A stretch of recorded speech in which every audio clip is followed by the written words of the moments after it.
in Kerala today.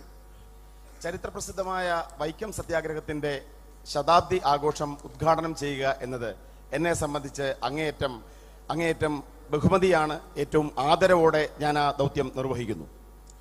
Vaikom Satyagraha holds a special significance in India's centuries-long struggle against caste discrimination, as also Indian National Congress relentless strive for achieving India's independence from the colonial rules.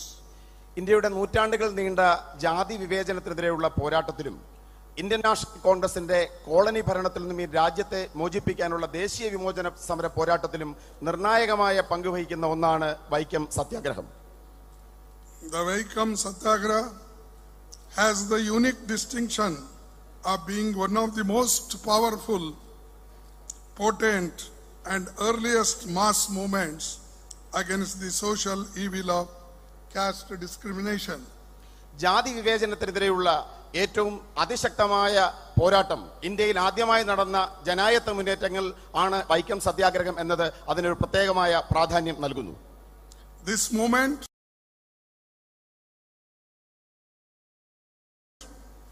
was initiated almost 100 years ago on this very day in 1924 by then Kerala Pradesh Congress Committee. ഇന്നേക്ക് ഏകദേശം ഒരു നൂറ്റാണ്ട് മുമ്പ് ഇതേ ദിവസത്തിൽ അന്നത്തെ പ്രദേശ് കോൺഗ്രസ് കമ്മിറ്റിയാണ് വൈക്കം സത്യാഗ്രഹം എന്ന ഇതിഹാസതുല്യമായ സമരത്തിന് തുടക്കം കുറിച്ചത്. The Vaikom Satyagraha has conceived by Shri T.K. Madhavan, a prominent social worker and Congress leader and a follower of Shri Narayan Guru. Sreenarayana ഗുരുദേവന്റെ ശിഷ്യനും പ്രമുഖനായ സാമൂഹ്യ പ്രവർത്തകനും ഇന്ത്യൻ നാഷണൽ കോൺഗ്രസിന്റെ നേതാവുമായ ശ്രീ ടി കെ മാധവനാണ് വൈക്കം സത്യാഗ്രഹത്തിന്റെ സംയോജകൻ. The protest demanded the right of the untouchables to walk freely on the roads around the Vaikom temple. തൊട്ടുകൂടാത്തവർ എന്ന പേരിൽ അകറ്റി നിർത്തപ്പെട്ട ജനവിഭാഗങ്ങൾക്ക് വൈക്കം ക്ഷേത്രത്തിന്റെ ചുറ്റുമുള്ള വഴികളിലൂടെ നടക്കുവാനുള്ള അവകാശത്തിന് വേണ്ടിയാണ് വൈക്കം സത്യാഗ്രഹ പോരാട്ടം ആരംഭിച്ചത്. In pre-independence India, untouchables were barred from entering the temples. സ്വാതന്ത്ര്യപൂർവ്വ ഇന്ത്യയിൽ തൊട്ടുകൂടാത്തവർ എന്ന് വിശേഷിപ്പിക്കപ്പെട്ട ജനവിഭാഗത്തിന് ക്ഷേത്രത്തിൽ പ്രവേശിക്കുവാൻ അവകാശമുണ്ടായിരുന്നില്ല. Even Sri Narayan Guru was stopped from using the roads near the temple once. A prominent social reformers, Sri K.P. Keshav Menon and Sri K. Kellapan were also actively associated with this movement. എന്തിനേറെ പറയുന്നു, ശ്രീനാരായണ ഗുരുദേവന് പോലും ഒരിക്കൽ വൈക്കം ക്ഷേത്രത്തിന്റെ ചുറ്റുവട്ടമുള്ള വഴികളിലൂടെ നടക്കുവാനുള്ള അവകാശം നിഷേധിക്കപ്പെട്ടിരുന്നു. പ്രമുഖരായ സാമൂഹ്യ പരിഷ്കർത്താക്കൾ ശ്രീ കെ കേളപ്പനും കെ പി കേശവ മേനോനും വൈക്കം സത്യാഗ്രഹത്തിന് നേതൃത്വം കൊടുത്ത പ്രമുഖരായ വ്യക്തികളാണ്. Being most prominent NSS leader Sri Mannat Padmanabhan led a jatha supporting Vaikom Satyagraha. Vaikom സത്യാഗ്രഹത്തെ പിന്തുണച്ചുകൊണ്ട് പ്രമുഖനായ മുന്നോക്ക സമുദ നേതാവ് ശ്രീ മന്നത്ത് പത്മനാഭൻ വൈക്കത്തു നിന്നും തിരുവനന്തപുരത്തേക്ക് സവർണ ജാഥ നയിച്ചു. Known as Swarna Jatha, this Padayatra was from Vaikom to Trivandrum. He submitted a memorandum signed by 23,000 upper caste people in support of demands of Vaikom Satyagraha. സവർണ ജാഥ എന്ന് പേരിട്ട ഈ ഐതിഹാസികമായ യാത്ര വൈക്കത്തു നിന്നും തിരുവനന്തപുരത്തെത്തി 23,000 സവർണ സമുദായാംഗങ്ങൾ ഒപ്പിട്ട വൈക്കം സത്യാഗ്രഹത്തെ പിന്തുണയ്ക്കുന്ന ഹർജി സമർപ്പിക്കപ്പെടുകയുണ്ടായി. The Satyagraha had all the support and blessings of Sri Narayana Guru. Sreenarayana ഗുരുദേവന്റെ എല്ലാ അനുഗ്രഹവും പിന്തുണയും ഈ സത്യാഗ്രഹത്തിനുണ്ടായിരുന്നു. The watershed movement set the tone for social reforms in India. It had the blessings of none other than Mahatma Gandhi ji, who himself visited Vaikom in 1925. ഇന്ത്യയിൽ സാമൂഹ്യ മാറ്റത്തിന്റെ വലിയ തുടക്കം കുറിച്ച വൈക്കം സത്യാഗ്രഹം എന്ന ഈ ഉജ്ജ്വലമായ സമരത്തിന് മഹാത്മാഗാന്ധി എന്ന മഹാനായ നമ്മുടെ നേതാവിന്റെ എല്ലാ പിന്തുണയും അനുഗ്രഹവും നേതൃത്വവും ഉണ്ടായിരുന്നു. He wrote in favor of temple entry during the Satyagraha. സത്യാഗ്രഹത്തിന്റെ കാലഘട്ടത്തിൽ അദ്ദേഹം ക്ഷേത്രപ്രവേശനത്തിന് അനുകൂലമായി എഴുതുകയുണ്ടായി. After the intervention of Mahatma Gandhiji, the agitation was called off. A compromise was reached with Regent Sethu Lakshmibai. Vaikom Satyagraha brought the method of non-violent public protest to Kerala. Mahatma Gandhi അന്നത്തെ region Sethu Lakshmi തമ്പുരാട്ടിയുമായി നടത്തിയ ചർച്ചകളെ തുടർന്ന് വൈക്കം സത്യാഗ്രഹം വിജയകരമായി പര്യവസാനിച്ച് പിൻവലിക്കപ്പെടുകയുണ്ടായി. This satyagraha has been the most prominent non-violent agitation in the annals of Indian history. India ചരിത്രത്തിൽ അഹിംസയിൽ ഊന്നി നിന്നുകൊണ്ട് നടത്തിയ ഏറ്റവും മഹത്തായ സമരമാണ് വൈക്കം സത്യാഗ്രഹ സമരം. The movement carried with a compelling message. It enthused people all across India, hailing from different castes and religions, to be a part of this movement to open temple gates for everyone. ഈ രാജ്യത്ത് കോടിക്കണക്കിന് ജനതയ്ക്ക് പ്രചോദനം നൽകി. വ്യത്യസ്തമായ ജാതി മത വർണ്ണ വിഭാഗങ്ങൾപ്പെടുന്ന ലക്ഷക്കണക്കിന് മനുഷ്യർക്ക് ആ മനുഷ്യരെ ക്ഷേത്രപ്രവേശനം എന്ന അവകാശത്തിന് വേണ്ടി അണിനിരത്തുവാനും അതിലോട്ട് മുന്നോട്ട് വരുവാനും വൈക്കം സത്യാഗ്രഹത്തിന് വിജയം കാരണമായി. This movement was not only precursor to the temple entry movements in Kerala, but also played a pivotal role in the social and cultural transformation of the state. കേവലം നമ്മുടെ സംസ്ഥാനത്ത് ക്ഷേത്രപ്രവേശനത്തിലേക്ക് മാത്രമല്ല വൈക്കം സത്യാഗ്രഹത്തിന്റെ വിജയം വഴിതെളിച്ചത്. നമ്മുടെ നാടിന്റെ സാംസ്കാരികവും അതോടൊപ്പം തന്നെ സാമൂഹ്യമായ മാറ്റങ്ങളിൽ നിർണായകമായ പങ്കാണ് വൈക്കം സത്യാഗ്രഹം വഹിച്ചത്. Mahatma Gandhiji did not just become a part of the Vaikom Satyagraha. He was continuously active till the temple entry law was passed. കേവലം വൈക്കം സത്യാഗ്രഹത്തിൽ പങ്കാളിയാവുക മാത്രമല്ല മഹാത്മജി ചെയ്തത്. ക്ഷേത്രപ്രവേശനത്തിനുള്ള പ്രഖ്യാപനം വരുന്നതുവരെ ഈ സമരത്തിന്റെ നേതൃത്വത്തിലും പങ്കാളിത്തത്തിലും അദ്ദേഹം നിർണായകമായ പങ്ക് വഹിച്ചു.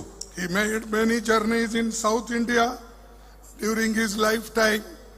He visited Kerala 5 times, starting from 1920 to 1937. 1920 മുതൽ 1937 വരെയുള്ള കാലഘട്ടത്തിൽ ദക്ഷിണേന്ത്യയിലും കേരളത്തിലും ഈ ആവശ്യം മുൻനിർത്തി അദ്ദേഹം നിരവധി സന്ദർശനം നടത്തുകയുണ്ടായി. കേരളത്തിൽ അദ്ദേഹം 5 തവണയാണ് സന്ദർശിച്ചത്. During the Satyagraha in 1925, Gandhiji had a long conversation with Shri Mallikarjun Guru at Sivagiri Mutt. 1925 Vaikom സത്യാഗ്രഹത്തിൽ പങ്കെടുക്കുവാനായി കേരളത്തിലെത്തിയപ്പോൾ ശിവഗിരിയിലെത്തി അദ്ദേഹം ശ്രീനാരായണ ഗുരുദേവനുമായി ദീർഘമായ ഒരു സംഭാഷണം നടത്തുകയുണ്ടായി. He spent 2 days in the Shri Narayan Guru's ashram. അദ്ദേഹം ശ്രീനാരായണ ഗുരുദേവന്റെ ആശ്രമത്തിൽ 2 ദിവസം ചിലവിടുകയുണ്ടായി. In the presence of Sarvasri C. Rajgopalacharya, E.V. Ramaswamy Naikar, Ramdas Gandhi, Mahadev Desai, Advocate N. Kumaran acted as a translator. അദ്ദേഹം ഈ അവസരത്തിൽ അവിടെ താമസിക്കുന്ന സമയത്ത് ശ്രീ രാജഗോപാലാചാരി, ശ്രീ മഹാദേവ് ദേശായി, അദ്ദേഹത്തിന്റെ പുത്രൻ രാംദാസ് ഗാന്ധി എന്നിവർ അദ്ദേഹത്തോടൊപ്പം സന്നിഹിതരായിരുന്നു. മഹാത്മാജിയും നാരായണ ഗുരുദേവനും തമ്മിലുള്ള സംഭാഷണത്തെ പരിഭാഷപ്പെടുത്തിയത് ശ്രീ എൻ കുമാരനായിരുന്നു. Gandhiji became aware of the problems of backward classes. Apart from untouchability, he was greatly influenced by his ideas and even referred to Sri Narayan Guru as his spiritual teacher. Sreenarayana ഗുരുദേവനുമായുള്ള സംഭാഷണത്തെ തുടർന്ന് തൊട്ടുകൂടായ്മയുടെ പ്രശ്നങ്ങളെക്കുറിച്ച് മാത്രമല്ല മഹാത്മജി ബോധവാനായത്. മഹാത്മജി ശ്രീനാരായണ ഗുരുദേവന്റെ സംഭാഷണങ്ങളിൽ പ്രചോദനാവുകയും അദ്ദേഹത്തെ തന്റെ ആത്മീയ ഗുരുവായി കരുതുകയുമുണ്ടായി. This meeting became milestone for the upcoming movements. When Gandhiji made his last visit to Kerala in 1937, he specially remembered Sri Narayan Guru. മഹാത്മജിയുടെ ജീവിതത്തിലെ നിർണായകമായ ഒരു മുഹൂർത്തമായി ഈ സംഭാഷണം മാറുകയുണ്ടായി. 1937 അദ്ദേഹം കേരളം സന്ദർശിച്ചപ്പോൾ ശ്രീനാരായണ ഗുരുദേവനെ കുറിച്ച് പ്രത്യേകമായ പരാമർശമാണ് അദ്ദേഹം നടത്തുകയുണ്ടായത്. Congress leaders and workers were the backbone of Vaikom Satyagraha, which lasted from 30 March to 1924 to 23 November 1925. Congress നേതാക്കന്മാരും പ്രവർത്തകരുമാണ് 1924 മാർച്ച് 30 മുതൽ 1925 നവംബർ 20 വരെ നീണ്ട സുദീർഘമായ ഈ സത്യാഗ്രഹ സമരത്തിന്റെ നട്ടെല്ലായി മാറിയത്. Vaikom Satyagraha changed the social history of Kerala for good. കേരളത്തിന്റെ സാമൂഹ്യ ചരിത്രത്തിന് മാറ്റമുണ്ടാക്കിയ നിർണായകമായ സമരമാണ് വൈക്കം സത്യാഗ്രഹം. In the early 1930s, the Vaikom Satyagraha also inspired Guruvayur Satyagraha in then Malabar district, in which Congress leaders participated. 1930 ആദ്യ പാദങ്ങളിൽ മലബാറിൽ ഗുരുവായൂർ സത്യാഗ്രഹത്തിന് പ്രചോദനമായി മാറിയത് Vaikom സത്യാഗ്രഹമാണ്. RSS had no role in this movement. RSSന് ഈ മഹത്തായ സമരത്തിൽ യാതൊരു പങ്കുമില്ല. RSS came into existence only in September 1925. RSS ഈ രാജ്യത്ത് നിലവിൽ വന്നത് തന്നെ 1925 സെപ്റ്റംബർ 30 മാത്രമാണ്. So they can't claim they have worked for the backward classes and untouchables in those days. ഈ രാജ്യത്തെ പിന്നോക്ക വിഭാഗങ്ങൾക്കും തൊട്ടുകൂടാത്തമായ ജനവിഭാഗങ്ങൾക്കും വേണ്ടി എന്തെങ്കിലും ചെയ്തു എന്ന് അവകാശപ്പെടുവാൻ അവർക്ക് ഒരിക്കലും സാധ്യമല്ല. With the old commitment of Mahatma Gandhi, social reform leaders of Kerala and other Congress leaders to remove social inequalities and injustices prevailing in the society, the movement gained huge momentum all over the country. മഹാത്മജിയുടെയും കേരളത്തിലെ സാമൂഹ്യ നവോത്ഥാന നേതാക്കന്മാരുടെയും കോൺഗ്രസിന്റെ നിരവധി നേതാക്കന്മാരുടെയും ഉറച്ച പിന്തുണയിൽ ഈ രാജ്യത്ത് ആകമാനം വലിയ സാമൂഹ്യ മാറ്റങ്ങൾ ഉണ്ടാക്കിക്കൊണ്ട് ഈ മഹാപ്രസ്ഥാനം പടർന്നു കയറുകയുണ്ടായി. In 1923, Kakinada session of the Congress party, presided over by Maulana Muhammad Ali, Shri T.K. Madhavan introduced a resolution against the untouchability. 1923 Maulana Muhammad Ali അധ്യക്ഷനായ കാക്കിനാട കോൺഗ്രസിൽ ശ്രീ ടി കെ മാധവൻ ഐത്തോച്ചാടനം ഒരു പ്രമേയമായി അവതരിപ്പിക്കുകയുണ്ടായി. Later, in December 1924, a detailed resolution against untouchability was passed in Belgaum session of Congress, where Mahatma Gandhi got elected as Congress president in 1924, which falls in my state. പിന്നീട് 1924 മഹാത്മജി അധ്യക്ഷനായി തെരഞ്ഞെടുക്കപ്പെട്ട ബെൽഗാം കോൺഗ്രസിൽ കൂടുതൽ വിശദമായ ഐത്തോച്ചാടന പ്രമേയം അവതരിപ്പിക്കുകയുണ്ടായി. ഭാഗ്യവശാൽ ബെൽഗാം എന്റെ നിയോജക മണ്ഡലത്തിലാണ് എന്ന് പറയുന്നതിൽ എനിക്ക് അഭിമാനമുണ്ട്. It was the same session where Mahatma Gandhi presided as the AICC president for the first time. Mahatmaji ആദ്യമായി അഖിലേന്ത്യാ കോൺഗ്രസ് കമ്മിറ്റിയുടെ അധ്യക്ഷ സ്ഥാനം ഏറ്റെടുത്തത് Belgaum സെഷനിലാണ്. Congress party also made a continuous efforts in imparting education and opening up various avenues for the upliftment of the oppressed classes. അടിച്ചമർത്തപ്പെട്ട ജനവിഭാഗങ്ങളുടെയും വിദ്യാഭ്യാസത്തിനും വേണ്ടി നിരവധി പദ്ധതികളാണ് ഇന്ത്യൻ നാഷണൽ കോൺഗ്രസ് ആവിഷ്കരിച്ചത്. Congress also a committee on untouchability as far back as in 1929, consisting of Pandit Madan Mohan Malviyaji, Sri Jamanlal Bajaj as secretary to the committee to study and deal with the state. 1929 ഐത്തോച്ചാടനത്തെ മുൻനിർത്തി പണ്ഡിറ്റ് മദൻ മോഹൻ മാളവിയും ജംനാലാൽ ബജാജിനെ secretary ആക്കിക്കൊണ്ടും ഇതിനെക്കുറിച്ച് പഠിക്കുവാൻ ഒരു committee Indian National Congress രൂപീകരിക്കുകയുണ്ടായി. Under the leadership of Pandit Nehru, Baba Saheb Ambedkar and several other leaders, all these endeavors bore fruit in providing constitutional guarantees through fundamental rights incorporated in the Constitution of India. Pandit Jawaharlal നെഹ്റുവിന്റെയും B R അംബേദ്കറിന്റെയും ശ്രമഫലമായി Indian ഭരണഘടനാ നിർമ്മാണ അസംബ്ലിയിൽ രൂപീകരിക്കപ്പെട്ട Indian ഭരണഘടനയിലൂടെ മൗലിക അവകാശങ്ങളായി അടിച്ചമർത്തപ്പെട്ട ജനവിഭാഗങ്ങൾക്കുള്ള അവകാശങ്ങൾ Indian ജനതയ്ക്ക് ലഭ്യമാവുകയുണ്ടായി. It is result of this outcome that we have in our constitution Article 15, which prohibits discrimination on the grounds of religion, race, caste, sex, or place of birth. Article 17 provides for the abolition of untouchability. ഈ ഇടപെടലുകളുടെ ഫലമായി Indian ഭരണഘടനയുടെ അനുച്ഛേദം 15 പ്രകാരം ലിംഗത്തിന്റെയോ ജനിച്ച സ്ഥലത്തിന്റെയോ ജാതിയുടെയോ മതത്തിന്റെയോ പേരുള്ള എല്ലാ തരത്തിലുള്ള വിവേചനവും ഇന്ത്യൻ ഭരണഘടന തടഞ്ഞിരിക്കുന്നു. അതോടൊപ്പം ഇന്ത്യൻ ഭരണഘടനയുടെ ആർട്ടിക്കിൾ 17 സമാനമായ രീതിയിലുള്ള എല്ലാ വിവേചനത്തെ, മതത്തിന്റെ പേരിലുള്ള വിവേചനത്തെ തടഞ്ഞിരിക്കുന്നു. ഇതെല്ലാം തന്നെ ഭരണഘടനയിൽ ഇന്ത്യൻ നാഷണൽ കോൺഗ്രസും നെഹ്റുവും അംബേദ്കറേയും പോലെയുള്ള മഹാന്മാർ നടത്തിയ ഇടപെടലിന്റെ ഫലമാണ്. Dr. Baba Saheb Ambedkar famously in his speech in the Constituent Assembly on 25th November 1949 said, "In politics, we will have equality, and in social and economic life, we will have inequality."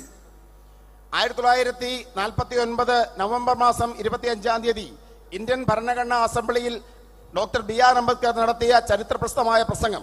അദ്ദേഹം പറഞ്ഞു, നമ്മുടെ രാഷ്ട്രീയത്തിൽ നമുക്ക് തുല്യതയുണ്ട്, എന്നാൽ നമ്മുടെ സാമ്പത്തിക രംഗത്തും സാമൂഹ്യ രംഗത്തും ഈ തുല്യത നമുക്ക് അവകാശപ്പെടുവാൻ സാധ്യമല്ല. In politics, we will be recognizing the principles of one man, one vote, and one vote, one value. രാഷ്ട്രീയത്തിൽ നമ്മൾ അംഗീകരിക്കുന്നു, ഒരു വ്യക്തിക്ക് ഒരു വോട്ടാണുള്ളത്, ഒരു വ്യക്തിയുടെ വോട്ടിന് ഒരേ മൂല്യമാണുള്ളത്. In our social and economic life, we shall, by reason of our social and economic structure, continue to deny the principle of one man, one value. എന്നാൽ നമ്മുടെ സാമ്പത്തിക രംഗത്തും സാമൂഹ്യ രംഗത്തും നമ്മുടെ രാജ്യത്ത് നിലവിലുള്ള സാമൂഹ്യ ഘടനയുടെയും സാമ്പത്തിക ഘടനയുടെയും ദൗർബല്യത്താൽ ഒരു വ്യക്തിയുടെ ഒരേ മൂല്യം എന്ന ആശയത്തെ നമ്മൾ ഈ മേഖലകളിൽ നിരാകരിക്കുകയാണ്. How long shall we continue to live this life of contradictions? ഇത്തരം വൈരുദ്ധ്യങ്ങളുടെ ഒരു ജീവിതത്തെ നമുക്ക് എത്ര കാലം മുന്നോട്ട് കൊണ്ടുപോകാൻ സാധിക്കും? How long shall we continue to deny equality in our social and economic life? നമ്മുടെ സാമൂഹ്യ സാമ്പത്തിക ജീവിതത്തിൽ തുല്യത എന്ന ഈ അവകാശത്തെ നിഷേധിച്ചുകൊണ്ട് നമുക്ക് എത്ര കാലം മുന്നോട്ട് പോകുവാൻ സാധിക്കും? If we continue to deny it for long, we will do so only by putting our political democracy in peril. ഇത്തരത്തിൽ മുന്നോട്ട് പോവുകയാണെങ്കിൽ, തുല്യത നിഷേധിച്ച് മുന്നോട്ട് പോവുകയാണ് എന്നുണ്ടെങ്കിൽ നമ്മുടെ രാഷ്ട്രീയ ജനാധിപത്യത്തിന്റെ നാശത്തിലേക്കായിരിക്കും ഈ നിഷേധം വഴിതെളിക്കുന്നത്. If we continue to deny it for long, we will do so only by putting our political democracy in peril, and we must remove this contradiction at the earliest possible moment, or else those who suffer from inequality will blow up the structure of political democracy which this assembly has to laboriously build up. നമ്മുടെ സാമൂഹ്യ സാമ്പത്തിക ജീവിതത്തിൽ തുല്യത നിഷേധിച്ചുകൊണ്ടുള്ള പ്രവർത്തനങ്ങളുമായി നമ്മൾ മുന്നോട്ട് പോയാൽ ഏത് വ്യക്തികൾക്കാണോ ഈ സാമൂഹ്യ നീതിയും സാമ്പത്തിക നീതിയും നിഷേധിക്കപ്പെടുന്നത്, അവരുടെ രോഷത്തിൽ ഈ രാഷ്ട്രത്തിന്റെ രാഷ്ട്രീയ ജനാധിപത്യം തകരുന്നതിന് നമ്മൾ സാക്ഷ്യം വഹിക്കേണ്ടി വരും.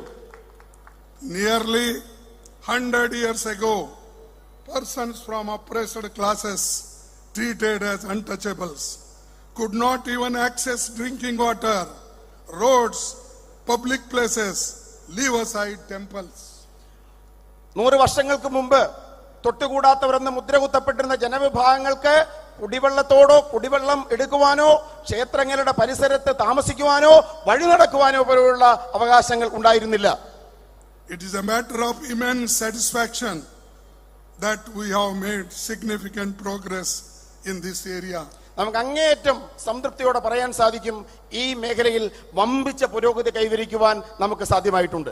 We see people from oppressed classes hold high positions at various levels.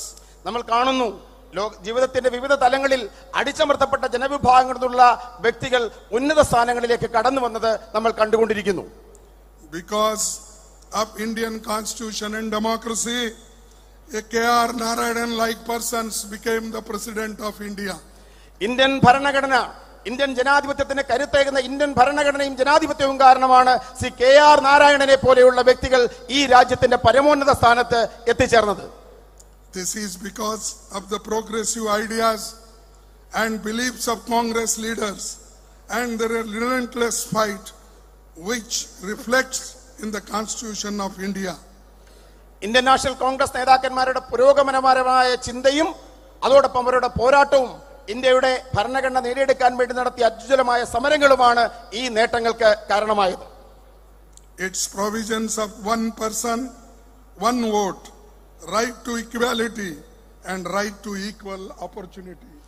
ഒരു വ്യക്തിക്ക് ഒരോട്ട്, എല്ലാവർക്കും തുല്യത, അവസരങ്ങളുടെ മൗലികാവകാശം, ഇതൊക്കെയാണ് ഈ രാജ്യത്ത് മാറ്റങ്ങൾ ഉണ്ടാക്കിയത്. ഇന്ത്യൻ ഭരണഘടന ഉറപ്പ് നൽകിയ ഈ മാറ്റങ്ങൾ, ഈ അവകാശങ്ങൾ.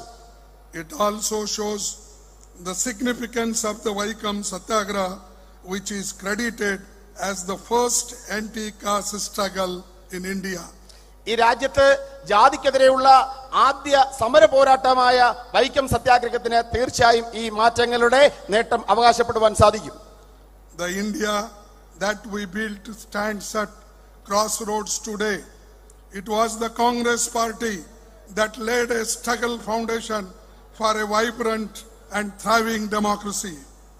നമ്മൾ ഇത്തരത്തിൽ നേടിയെടുത്ത ഇന്ത്യ ഇന്നൊരു ദശാസന്ധിയിലാണ്, ഒരു പ്രതിസന്ധിയിലാണ്. നമ്മുടെ ഉജ്ജ്വലവും ഊർജ്ജസ്വലവുമായ ജനാധിപത്യം, ഇന്ത്യൻ നാഷണൽ കോൺഗ്രസ് നേടിയെടുത്ത ഊർജ്ജസ്വലമായ ജനാധിപത്യം ഇന്ന് പ്രതിസന്ധി നേരിടുന്നു. We also strove to ensure equality, justice, fraternity and fundamental freedoms for all our citizens. ഈ രാജ്യത്തെ ജനങ്ങൾക്ക് തുല്യതയും നീതിയും സാഹോദര്യവും എല്ലാ മനുഷ്യർക്കും തുല്യമായ അവകാശങ്ങളും ഉറപ്പുവരുത്താനുള്ള പോരാട്ടം ഇന്ത്യൻ നാഷണൽ കോൺഗ്രസ് നടത്തിയിരുന്നു. Now the very foundation of Indian democracy is being attacked on daily basis by those in power. ഇന്ന് ഓരോ ദിവസവും ഈ രാജ്യത്ത് അധികാരത്തിരിക്കുന്നവർ ഇന്ത്യൻ ജനാധിപത്യത്തിന്റെ അടിത്തറ തകർക്കുവാൻ ഓരോ ദിവസവും ശ്രമിച്ചുകൊണ്ടിരിക്കുകയാണ്. Shri Rahul Gandhi ji disqualified from Lok Sabha was the darkest day in the history of Indian democracy. Indian ജനാധിപത്യത്തിലെ ഏറ്റവും കറുത്ത ദിനമാണ് ശ്രീ രാഹുൽ ഗാന്ധി ഇന്ത്യൻ ലോക്സഭയിൽ നിന്നും അയോഗ്യനാക്കപ്പെട്ട ദിവസം. There are various legal issues in the judgment of the trial court. However, those will be dealt with at the appropriate forum by our legal team. ഈ വിചാരണ കോടതിയുടെ നടപടിക്രമങ്ങളിൽ നിരവധി പാളിച്ചകളുണ്ടെങ്കിലും അതെല്ലാം തന്നെ നിയമപരമായി നേരിടുവാനാണ്, അല്ലെങ്കിൽ നിയമത്തിന്റെ പാതയിൽ നേരിടാനാണ് കോൺഗ്രസ് പാർട്ടി തീരുമാനിച്ചിരിക്കുന്നത്. However, BJP government manipulations in the matter must be pointed out. If we see the timeline of the whole case, it could not be clearer than this. എങ്കിലും ബിജെപി സർക്കാർ ഈ കേസിൽ നടത്തിയിട്ടുള്ള ഇടപെടലുകൾ, ഈ കേസിന്റെ കാലക്രമം പരിശോധിക്കുമ്പോൾ അവർ നടത്തിയിട്ടുള്ള തെറ്റായ ഇടപെടലുകൾ ജനത്തിന്റെ മുമ്പിൽ വിളിച്ചു പറയുവാനുള്ള തീരുമാനം ഇന്ത്യൻ നാഷണൽ കോൺഗ്രസ് എടുത്തിട്ടുണ്ട്. Modi government deliberately allowed this exercise to play out. Number one, 13th April 2019, Rahul Gandhi ji makes an election speech in Kolar, Karnataka. 2019 Lok Sabha election സമയത്ത് കർണാടകത്തിലെ കോലാറിൽ രാഹുൽ ഗാന്ധി അദ്ദേഹത്തിന്റെ പ്രസംഗം നടത്തുകയുണ്ടായി. 16th April 2019, BJP MLA files the case in Surat, Gujarat. 2019 April മാസം 16 തീയതി ഗുജറാത്തിൽ നിന്നുള്ള BJP MLA സൂറത്ത് കോടതിയിൽ കേസ് ഫയൽ ചെയ്തു. 7th March 2022, the complainant himself seeks a stay from Gujarat High Court on his own complaint. High Court grants the stay.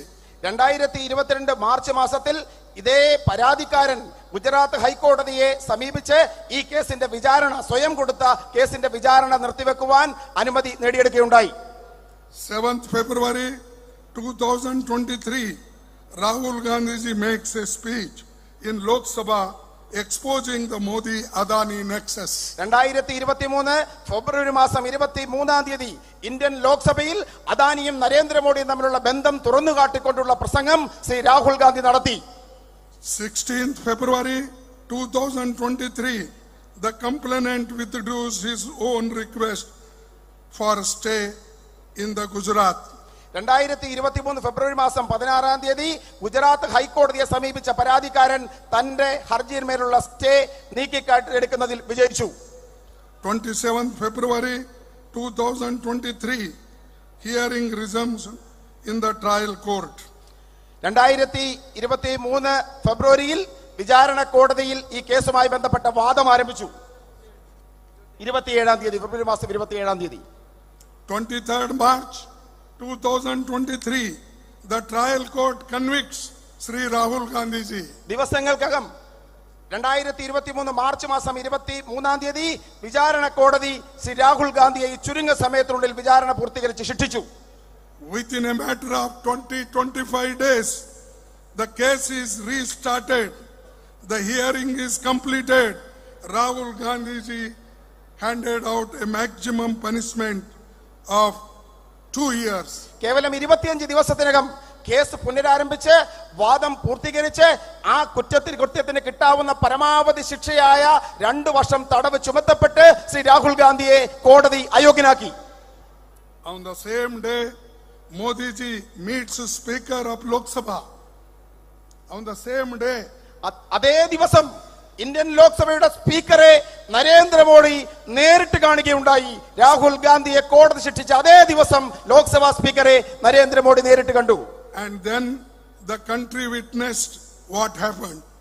We must look at the lightning speed at which Shri Rahul Gandhi ji was disqualified and asked to vacate his official residence. പിന്നീട് നമ്മൾ കാണുന്നത് മിന്നൽ വേഗത്തിൽ രാജ്യം സാക്ഷ്യം വഹിച്ചു. മിന്നൽ വേഗത്തിൽ രാഹുൽ ഗാന്ധി അയോഗ്യനാക്കപ്പെടുന്നു. അദ്ദേഹത്തിന്റെ ഔദ്യോഗിക വസതി ഒഴിയുവാൻ അദ്ദേഹത്തിന് നോട്ടീസ് നൽകപ്പെടുന്നു. Such actions are indeed condemnable, which are destroying the democratic norms of our country and pushing us towards a dictatorial regime. നമ്മുടെ രാജ്യത്തിന്റെ ജനാധിപത്യത്തെ തകർക്കുകയും രാജ്യത്തെ ഏകാധിപത്യത്തിലേക്ക് നയിക്കുകയും ചെയ്ത ഇത്തരം നടപടികൾ തീർച്ചയായും അപലപിക്കപ്പെടേണ്ടതുണ്ട്. The case was filed by an individual who himself is not a OBC. പിന്നോക്ക വിഭാഗക്കാരനല്ലാത്ത ഒരു വ്യക്തിയാണ് ഈ കേസ് ഫയൽ ചെയ്തത്. All the absconders who were named Nirav Modi, Lalit Modi, Mehul Chokasi are not OBCs. ഈ രാജ്യം വിട്ടുപോയ കൊള്ളക്കാർ നീരവ് മോഡി, ലളിത് മോഡി, മെഹർ ചോക്സി ഇവരാരും തന്നെ OBC പിന്നോക്ക വിഭാഗങ്ങളിൽപ്പെടുന്ന ആളുകളല്ല. But BJP is trying to build up false propaganda of so-called insult to the OBC.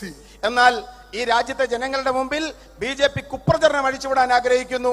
ഇവരെല്ലാം തന്നെ പിന്നോക്ക വിഭാഗക്കാരാണ്, ഇവർ അപമാനിക്കപ്പെട്ടു എന്ന കുപ്രചരണം അഴിച്ചുവിടുവാൻ BJP ശ്രമം നടത്തിക്കൊണ്ടിരിക്കുന്നു. This is all being done to distract public attention from the real issues of BJP's corruption and loot of public money. BJPയുടെ അഴിമതിയും ഈ രാജ്യത്തിന്റെ പൊതുപണം കൊള്ളയടിക്കുന്ന നടപടികളിൽ നിന്നും ശ്രദ്ധ വ്യതിചലിപ്പിക്കുന്നതിന് വേണ്ടിയാണ് ഈ നടപടികളെല്ലാം തന്നെ BJPയുടെ ഭാഗത്ത് ഉണ്ടായിക്കൊണ്ടിരിക്കുന്നത്. What was the hurry when the trial court itself gave 1 month's time for appeal? This reflects brutal vindictiveness of Modi. വിചാരണ കോടതി തന്നെ അപ്പീൽ നൽകുവാൻ 1 മാസത്തെ സമയം അനുവദിച്ചിട്ടും എന്തായിരുന്നു ഇത്രമാത്രം ധൃതി? രാഹുൽ ഗാന്ധിയെ അയോഗ്യനാക്കുവാൻ ധൃതി കാണിക്കുന്നതിലൂടെ നമുക്ക് അനീതിയാണ് ദർശിക്കാൻ സാധിക്കുന്നത്. It is quite clear why such an action was taken against Rahul Gandhi ji.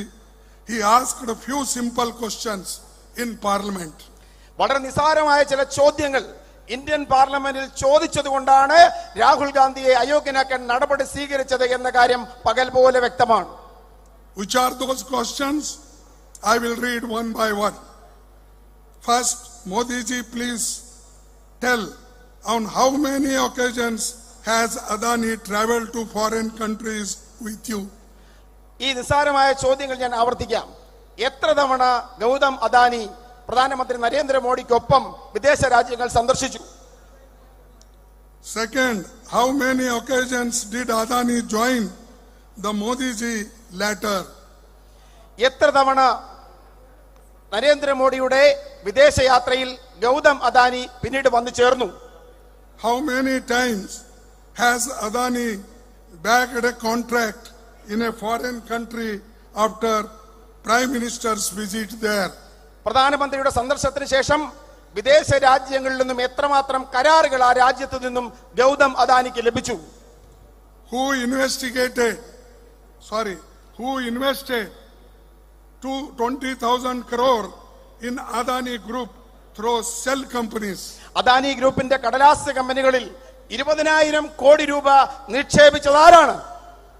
Modi government is facilitating loans from public sector banks and financial institutions including SBI. ഇന്ത്യയുടെ പൊതുമേഖലാ സ്ഥാപനങ്ങളിൽ നിന്നും SBI ഉൾപ്പെടുന്ന I will just because you will have some flow by telling. Modi government is facilitating loans from public sector banks and financial institutions including SBI, Punjab National Bank, Bank of Baroda, LIC, EPFO, etc.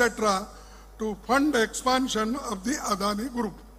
Adani ഗ്രൂപ്പിന്റെ പുരോഗതിക്ക് വേണ്ടി ഈ രാജ്യത്തിലെ പൊതുമേഖലാ സ്ഥാപനങ്ങളിൽ നിന്നും പൊതുമേഖലാ ബാങ്കുകളായ SBI, Punjab national bank, LIC ഉൾപ്പെടെയുള്ള സ്ഥാപനങ്ങളിൽ നിന്നും വലിയ തോതിൽ പണം, അതോടൊപ്പം തന്നെ എംപ്ലോയ്മെന്റ് പ്രോവിഡന്റ് ഫണ്ടിൽ നിന്നുമുള്ള പണം പോലും അദാനി ഗ്രൂപ്പിന്റെ വികസനത്തിന് വേണ്ടി കേന്ദ്ര സർക്കാർ ലഭ്യമാക്കിയിട്ടുണ്ട്. Adani uses the same money to buy a public property. Money is ours. Property is also ours, public property. But it is being used to take over public sector units including airports, ports, gas, coal, mines, railways, etc. ഈ പൊതുമേഖലാ സ്ഥാപനങ്ങളിൽ നിക്ഷേപിക്കപ്പെട്ട നമ്മുടെ പണം, ഈ പണം ഉപയോഗിച്ചുകൊണ്ടാണ് അദാനി രാജ്യത്തിന്റെ പൊതുമേഖലയുടെ സ്വത്തുക്കൾ വാങ്ങിയത്. രാജ്യത്തിന്റെ എയർപോർട്ടുകൾ, രാജ്യത്തിന്റെ കപ്പൽശാലകൾ, ഇത്തരം സ്ഥാപനങ്ങളെല്ലാം നമ്മുടെ പണം ഉപയോഗിച്ചുകൊണ്ട് ഈ നമ്മുടെ സ്വത്തുക്കൾ Gautam Adani വാങ്ങുകയുണ്ടായി. This also has another dangerous trend. It is the public sector units which provide assured employment to millions of people, including SC, ST and other backward classes. By selling all PUCs, the Modi government is taking away all assured jobs. ഈ രാജ്യത്തെ പിന്നോക്ക വിഭാഗങ്ങൾക്ക് തൊഴിലുറപ്പ് നൽകിയിരുന്നത് പൊതുമേഖലാ സ്ഥാപനങ്ങളാണ്. ഈ പൊതുമേഖലാ സ്ഥാപനങ്ങൾ സ്വകാര്യ വ്യക്തികൾക്ക് വിൽക്കുന്നതിലൂടെ രാജ്യത്തെ കോടിക്കണക്കിന് വരുന്ന പിന്നോക്ക ജനവിഭാഗങ്ങൾക്ക് തൊഴിൽ കിട്ടാനുള്ള അവസരമാണ് നരേന്ദ്രമോദി സർക്കാർ നിഷേധിക്കുന്നത്. Right of reservation of SC, ST and OBC and worsening the employment crisis in the country. രാജ്യത്തെ പിന്നോക്ക വിഭാഗങ്ങൾക്കും പട്ടികജാതി പട്ടിക വിഭാഗങ്ങൾക്കും അവകാശമായിട്ടുള്ള സംവരണം ഇത്തരത്തിൽ നിഷേധിക്കപ്പെടുന്നു. As many as 30 lakh vacancies are currently to be filled in these.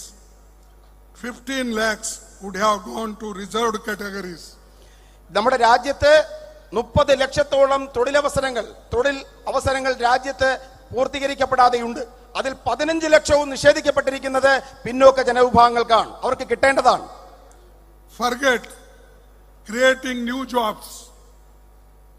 The government has not been able to fill the existing vacancies, nearly 30 lakhs. പുതുതായി തൊഴിലവസരങ്ങൾ സൃഷ്ടിക്കുന്നത് പോകട്ടെ, നിലവിലിരിക്കുന്ന തൊഴിൽ പോലും പിന്നോക്ക വിഭാഗങ്ങൾക്കും അടിച്ചമർത്തപ്പെട്ട ജനവിഭാഗങ്ങൾക്കും കൊടുക്കുന്ന കാര്യത്തിൽ കേന്ദ്ര സർക്കാർ പരാജയപ്പെട്ടിരിക്കുന്നു. I asked Modi, where are your 2 crores jobs per year? Now there should be nearly 18 crores jobs you should have given to the poor people of this country. ഞാൻ മോഡിയോട് ചോദിക്കാൻ ആഗ്രഹിക്കുന്നു, നിങ്ങൾ പറഞ്ഞു പ്രതിവർഷം 2 കോടി തൊഴിൽ നിങ്ങൾ ഈ രാജ്യത്തെ ജനങ്ങൾക്ക് കൊടുക്കും. അങ്ങനെയാണെങ്കിൽ ഈ 9 വർഷം കൊണ്ട് 18 കോടി തൊഴിൽ നിങ്ങൾ കൊടുക്കേണ്ടതായിരുന്നു. എവിടെയാണ് ആ തൊഴിൽ? Where is your 15 lakhs of rupees to each family? ഓരോ കുടുംബത്തിനും നിങ്ങൾ കൊടുക്കാമെന്ന് പറഞ്ഞ 15 ലക്ഷം രൂപ എവിടെ? People put their hard-earned money and life savings in the trusted hands of government funds like LIC, EPF, etc. However, the BJP government has not even spared the money of poor people, ordinary workers and laborers. ഈ രാജ്യത്തിലെ ഏറ്റവും സാധാരണക്കാരും തൊഴിലാളികളും കഷ്ടപ്പെട്ടുണ്ടാക്കിയ പണവും അവരുടെ ജീവിത സമ്പാദ്യവും നിക്ഷേപിക്കപ്പെട്ടിരുന്നത് LICയിലും EPFയിലുമാണ്. നരേന്ദ്രമോദി സർക്കാർ ഈ പണം പോലും കൊടുക്കുന്ന ഈ പണത്തെ പോലും വെറുതെ വിടുവാൻ തയ്യാറായില്ല. They are handing over every last penny to their friends on the platter. അവരുടെ ചെങ്ങാത്ത മുതലാളിമാർക്ക് ഇതിലെ ഓരോ പനിയും ഓരോ തുകയും കൊടുക്കുവാൻ അവർ തയ്യാറായിരിക്കുന്നു. In the UPA government, when I was the Union Minister of Labour, we never risked public money. It was during our tenure only that the EPF interest rate was at the record high of 9.5% interest we gave. UPA സർക്കാരിന്റെ കാലഘട്ടത്തിൽ ഞാൻ തൊഴിൽ വകുപ്പ് മന്ത്രിയായിരുന്ന കാലഘട്ടത്തിൽ ഒരു രൂപ പോലും സാധാരണക്കാരന്റെ ഒരു രൂപ പോലും ഇത്തരമൊരു റിസ്കിന് വിട്ടുകൊടുക്കാൻ ഞങ്ങൾ തയ്യാറായിരുന്നില്ല. അന്ന് EPFന്റെ പലിശ നിരക്ക് 9.5% ഞാൻ ഉയർത്തിയത്. No doubt the entire opposition has come together to save democracy, to safeguard the constitution and fundamental rights enshrined in our constitution, including freedom of speech and expression, in support of Shri Rahul Gandhi ji. ഒരു സംശയവുമില്ല, ഈ രാജ്യത്തെ പ്രതിപക്ഷമെല്ലാം ഒരുമിച്ചിരിക്കുന്നു. ഈ രാജ്യത്തിന്റെ ജനാധിപത്യത്തെ സംരക്ഷിക്കാൻ, ഈ രാജ്യത്തിന്റെ ഭരണഘടനയെ സംരക്ഷിക്കാൻ, ഈ രാജ്യത്തിന്റെ ഭരണഘടന ഉറപ്പു നൽകുന്ന മൗലികാവകാശങ്ങളായ ആശയ പ്രചരണത്തിലുള്ള സ്വാതന്ത്ര്യത്തെ സംരക്ഷിക്കുവാൻ രാഹുൽ ഗാന്ധി എന്ന നേതാവിന്റെ ഈ ജനാധിപത്യത്തെ സംരക്ഷിക്കാൻ പോരാട്ടം നടത്തുന്ന രാഹുൽ ഗാന്ധിക്ക് പിന്നിൽ രാജ്യത്തെ പ്രതിപക്ഷ ഒന്നടങ്കം അണിനിരന്നിരിക്കുന്നു. A nation that was built with the sweat and blood of lakhs of martyrs and freedom fighters is slowly witnessing onslaughts by dictatorial regime.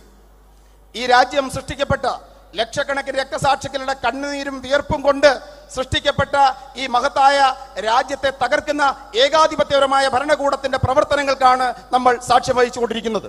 All our independent institutions are being undermined and destroyed. നമ്മുടെ എല്ലാ സ്വതന്ത്ര സ്ഥാപനങ്ങളും തകർക്കപ്പെട്ടിരിക്കുന്നു, ഇടിച്ചു താഴ്ത്തപ്പെട്ടിരിക്കുന്നു. Despite the grave charges of corruption, fraud, diverting funds to offshore companies on Adani Group and its adverse impact on the Indian economy. Despite the grave charges of corruption, fraud, diverting funds to offshore companies on Adani Group and its adverse impact on the Indian economy, why is Modi ji hell-bent on defending his friend Mr. Adani? നമ്മുടെ രാജ്യത്തിന്റെ പണം ഇത്തരത്തിൽ മാറ്റിയിട്ടും ഏറ്റവും ഭീകരമായ അഴിമതി ആരോപണങ്ങൾ നിലനിന്നിട്ടും തന്റെ ചെങ്ങാത്ത മുതലാളിയായ ഗൗതം അദാനിയെ ന്യായീകരിക്കാൻ എന്തുകൊണ്ടാണ് നരേന്ദ്രമോദി മുന്നോട്ട് വരുന്നത്? People want to know why is their hard-earned money being looted by BJP government. നമുക്ക് ജനങ്ങൾ അറിയാൻ ആഗ്രഹിക്കുന്നു, അവർ കഷ്ടപ്പെട്ട് സമ്പാദിച്ച പണം എന്തുകൊണ്ടാണ് BJP സർക്കാർ കൊള്ളയടിക്കുന്നത് എന്നറിയാനുള്ള അവകാശം ഈ രാജ്യത്തെ ജനങ്ങൾക്കുണ്ട്.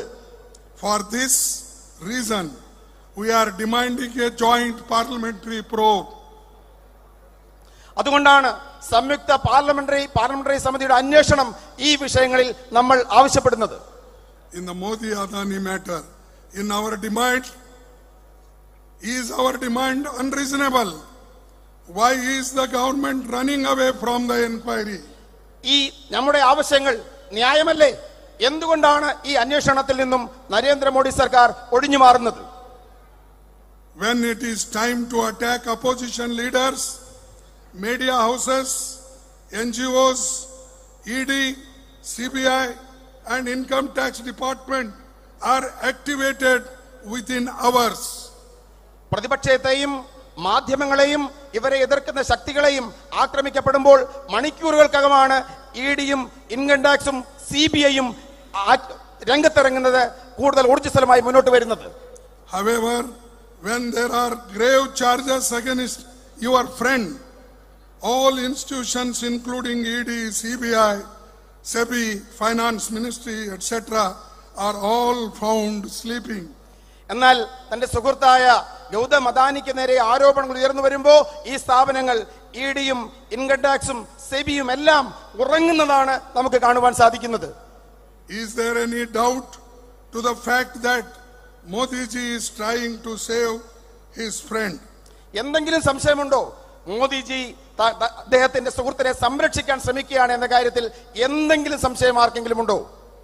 Why is the Modi government not constituting a joint parliament committee? എന്തുകൊണ്ടാണ് മോദി ഗവൺമെന്റ് ഒരു സംയുക്ത പാർലമെന്ററി സമിതി രൂപീകരിക്കാത്തത്? The BJP government has a clear majority in parliament. BJP സർക്കാരിന് പാർലമെന്റിൽ വ്യക്തമായ ഭൂരിപക്ഷമുണ്ട്. So clearly BJP will also have a majority members in the JPC. അതുകൊണ്ട് തന്നെ സംയുക്ത പാർലമെന്ററി സമിതിയിൽ ബിജെപി അംഗങ്ങൾക്കായിരിക്കും ഭൂരിപക്ഷം എന്ന കാര്യത്തിലും ഒരു സംശയവുമില്ല. Then what is it really that the BJP government fears? പിന്നെ എന്തിനെയാണ് ബിജെപി സർക്കാർ ഭയക്കുന്നത്? If the JPC is constituted, all relevant evidence and documents will come before the committee. Ministries, investigating agencies, company officials will all summoned before the committee, will get to know the real factual position, and the truth will come out for all to see. ഇത്തരത്തിൽ സംയുക്ത parliamentary സമിതി രൂപീകരിക്കപ്പെടുകയാണെങ്കിൽ ആ സംയുക്ത parliamentary സമിതിക്ക് മുമ്പാകെ രേഖകൾ, അതോടൊപ്പം തന്നെ ഇതുമായി ബന്ധപ്പെട്ട് നിൽക്കുന്ന കമ്പനികൾ, ഉദ്യോഗസ്ഥന്മാർ തുടങ്ങി എല്ലാ കാര്യങ്ങളും രംഗത്ത് വരും. ഇത് ജനങ്ങൾ അറിയാനിടയാകും, ജനസമക്ഷത്ത് മുന്നോട്ട് വരുമെന്നുള്ളത് കൊണ്ടാണ് സംയുക്ത പാർലമെന്ററി സമിതിയെ ബിജെപി സർക്കാർ ഭയക്കുന്നത്. Modi ji must come clean on this. Why he is shying away from the setting of the JPC? For the sake of saving his friend, Modi ji is ready to sacrifice everything. Our parliament, democracy, Indian constitution, it does not matter. Can you believe the complete budget session of parliament is being washed out just to save one person, Adani? ഇത്തരമൊരു സംയുക്ത parliamentary സമിതി കുറ്റവിമുക്തനാക്കിയാൽ എല്ലാ ആരോപണങ്ങളിൽ നിന്നും ശ്രീ നരേന്ദ്രമോദി പുറത്തു വരും. പക്ഷേ അദ്ദേഹം അതിന് തയ്യാറല്ല. അദ്ദേഹത്തിന്റെ സുഹൃത്തിനെ രക്ഷിക്കുവാൻ വേണ്ടി ഈ രാജ്യത്തിന്റെ ജനാധിപത്യം, ഇതിന്റെ പാർലമെന്ററി ഡെമോക്രസി തുടങ്ങിയ എല്ലാ കാര്യങ്ങളെയും അദ്ദേഹം ബലികഴിക്കുവാൻ തയ്യാറാണ്. നിങ്ങൾ വിശ്വസിക്കുമോ? കഴിഞ്ഞ പാർലമെന്ററി സെഷൻ, ബജറ്റ് സെഷൻ മുഴുവൻ തന്നെ അദ്ദേഹം ഈ കാരണത്താൽ സസ്പെൻഡ് ചെയ്യുകയുണ്ടായി, ഇല്ലാതാക്കുകയുണ്ടായി, തടസ്സപ്പെടുത്തുകയുണ്ടായി. All BJP leaders, cabinet ministers, prime minister are working overtime to save Adani. എല്ലാ ബിജെപി നേതാക്കന്മാരും ബിജെപിയുടെ മന്ത്രിമാരും അദാനിയെ രക്ഷിക്കുന്നതിന് വേണ്ടിയുള്ള അമിതമായ ഓവർ ടൈം എടുത്ത് പ്രവർത്തിക്കുകയാണ്.